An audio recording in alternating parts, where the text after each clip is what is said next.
世界銀行工作組到我市檢查農業面源污染治理工作。市總工會舉辦廣東省企業集體合同條例專題培訓。歡迎收睇台山新聞廿新聞嘅詳細內容。琴日世界銀行廣東農業面源污染治理項目有關負責人一行前嚟我市，就我市農業面源污染，特別係化肥農藥污染治理示範工程工作落實情況進行督導檢查。世界銀行相關負責人一行先後嚟到海燕實施農業面源污染項目嘅農資點，了解項目區農民購買配方肥、農藥等情況，然後深入到田間，實地查看實施農業面源污染項目嘅禾苗生長情況，並聽取相關情況匯報。據了解，農業面源污染治理項目強調以農民為主體，以田塊為單元，鼓勵農戶使用配方肥、控色肥、高效低毒農藥。該項目2014年最先喺都福鎮實施，項目治理面積1萬畝，涉及農戶1800多戶。項目區農戶購買配方肥、農藥、噴霧器、桶房桶治服務等涉及資金總額377萬元，其中世界銀行補貼170萬元。項目通過補貼引導嘅方式，提升咗農民環保意識，減少化肥、農藥使用量，農民群眾反應良好。今年起，除都福之外，農業面源污染治理項目擴展到涌樓、豆山、赤溪同海燕等鎮，涉及面積5萬畝。世界銀行工作人員對台山項目嘅實施情況給予咗充分肯定，認為台山項目得到領導重視，項目辦對農戶嘅培訓工作到位，效果好好。希望下一步能夠強化農戶信息準確，強化農業培訓效果，強化對農資供應商嘅監管。本台記者林立俊報道。為咗更好學習貫徹實施新修訂嘅廣東省企業集體合同條約，琴日市總工會面向各基層工會幹部舉辦廣東省企業集體合同條例專題培訓，就新條例當中涉及嘅勞動報酬、工作時間、休息休假、保險福利等具體內容進行輔導。今年1月1號起實施新修訂嘅廣東省企業集體合同條例，涉及勞動報酬、工作時間、休息休假、勞動安全、保險福利等內容。各項制度同規範都注重平衡職工同企業雙方利益，依法規範雙方行為。市總工會有關負責人表示，本次專題輔導嘅目的係為咗確保基層工會了解並準確把握條例嘅立法精神同制度設計，讓工會幹部成為深入貫徹實施嘅宣傳員、指導員同服務員。本台記者陳方歡、實習記者黃一清報導。我市初中畢業升學體育考試於4月20號開考，喺全市各鎮街場25個考場分批進行。全市有近8000多名考生參加呢次體育考試。我市今年嘅中考體育考試必考項目為長跑女子800米同男子1000米，選考項目為立定跳遠、投擲實心球、1分鐘跳繩中3選1。其中最大嘅變化就係長跑項目由原嚟嘅選考項目變更為必考項目，即原嚟可喺男女200米短跑或者女子800、男子1000米長跑呢兩個項目當中任選其一，變成長跑必考。呢個對學生嘅體能耐力係個唔少嘅挑戰。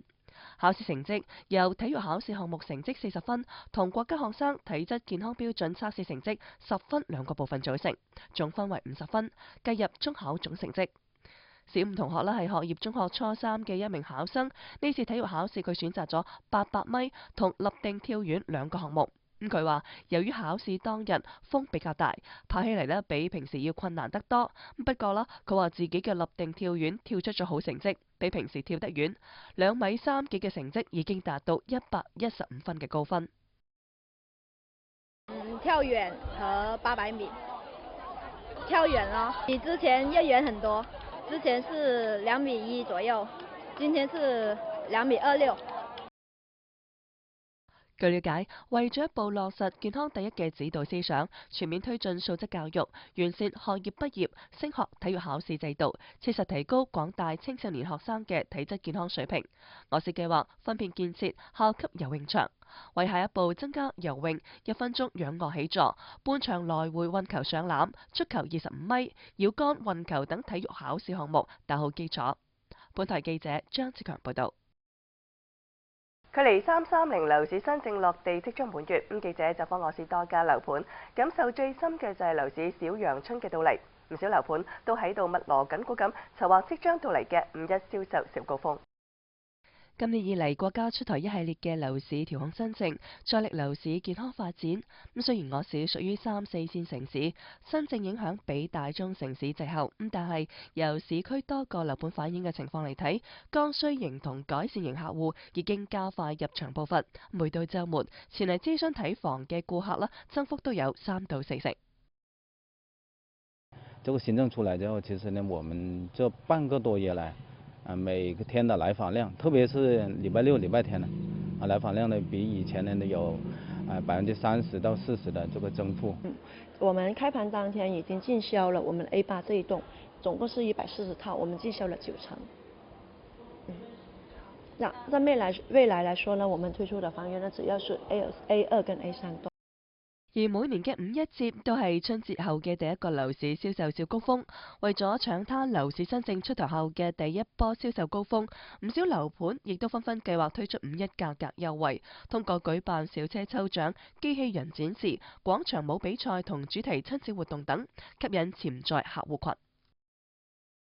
因為現在國家一個政策非常之好的，因為降準各方面的話都推出了，然後所以說大家購房一個熱情也會很高漲。所以我們就這樣子推出了我們這個6期的一個預約。現在我們在5月1號當天，我們就群眾加推。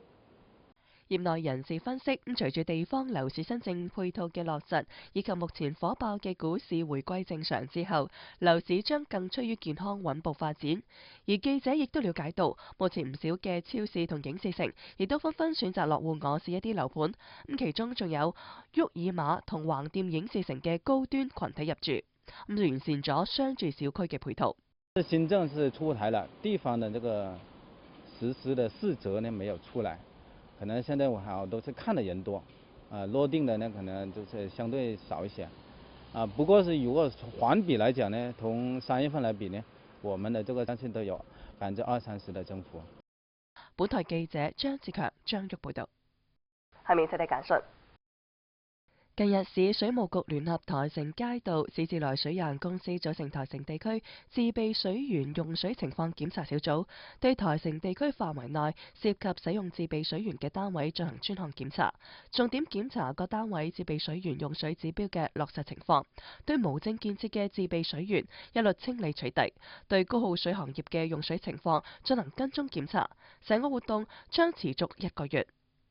近年嚟，隨住我市經濟社會嘅迅速發展，城市化、工業化加速，用水總量持續增長，供需矛盾日益突出。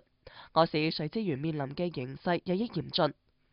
今年我省頒布實施廣東省實施《中華人民共和國水法辦法》，將最嚴格水資源管理制度落實到具體法律條文中，全面強化水資源管理，加強節約用水管理，明確水資源管理職責。為提高節水意識，減少污水排放，按照市政府嘅統一部署，市水務局加強咗台城地區自備水源嘅監管，一面加強用水計劃管理，普查核對登記自備水源，嚴格實行計劃用水指標制度，一面加強水政執法力度，強化自備水源監管力度，對無取水許可證擅自建設取水設施嘅依法強制封停。通訊員譚兆明報道。新聞播送完，想了解更多新聞資訊，請登錄百科網3w.tsbtv.tv 或者掃描關注百科網微信。周日百科上下，再會。市國稅局同地稅局開展稅收知識進校園活動。49派出所抓獲1盜竊華僑舊屋團伙，